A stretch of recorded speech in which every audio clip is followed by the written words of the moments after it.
ইন্না লিল্লাহি ওয়া ইন্না ইলাইহি রাজিউন। মুসলিম বিশ্বের জন্য এটা সবচাইতে বড় দুঃসংবাদ। মুসলিম বিশ্বের মানুষের মন এখন দুঃখ ভারাক্রান্ত, কারণ মুসলিম বিশ্বের এক বিশ্ব নেতা বলা হয়, মুসলমানদের পাশে যিনি সর্বদা দাঁড়িয়েছেন, তিনি পিছু বা হন নাই। পশ্চিমাদের আঘাত তিনি উপেক্ষা করে মুসলমানদের পাশে তিনি সবসময় ছিলেন। আমি কথা বলছি ইরানের প্রেসিডেন্ট, যিনি এই দুনিয়া ছেড়ে চলে গেছেন হেলিকপ্টার দুর্ঘটনায়, ইব্রাহিম রাইসিকে নিয়ে। আসলে তিনি আমারও খুব একজন পছন্দের মানুষ। তার এই বিমান দুর্ঘটনার খবর শোনাতেই কিন্তু আমার মনটা কেঁপে উঠেছিল যে কি না কি হয়ে যায়, কিন্তু যেটা ভেবেছিলাম পরের দিন কিন্তু সেটাই হয়েছে। তিনি ইহকাল ত্যাগ করে পরকালে চলে গেছেন।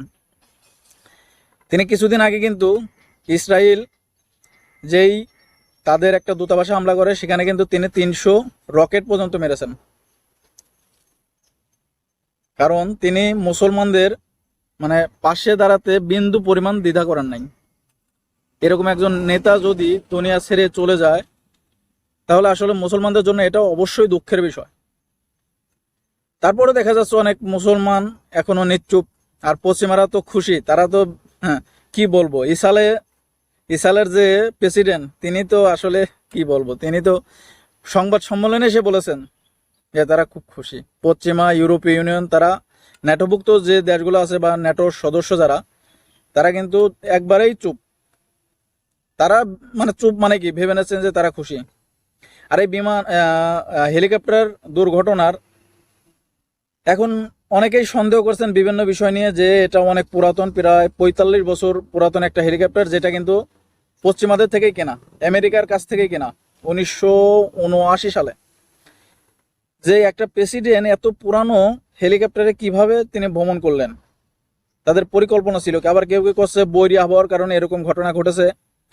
তবে যে কারণে ঘটনা ঘটুক, এটা মুসলিম বিশ্বের জন্য অত্যন্ত দুঃখজনক। কারণ পশ্চিমারা চাইছে যে মুসলিম বিশ্বের নেতা যারা, তাদের মেরুদণ্ড ভেঙে দিতে।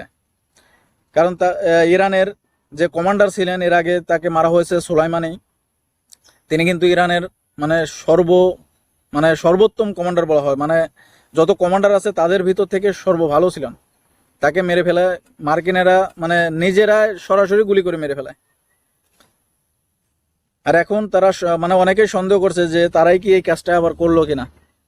কারণ তারা প্রযুক্তিগত দিক থেকে যে এত দূর এগিয়ে গেছে, তারা ঘরে বসে বিশ্বের কোথায় কি হচ্ছে ইন্টারনেটের মাধ্যমে সব কিছু দেখতে পারবে। হোয়াটসঅ্যাপ, ইমো, আপনারা যত অ্যাপস ব্যবহার করবেন কেন তাদের কাছে এই ডাটাগুলো যাবে।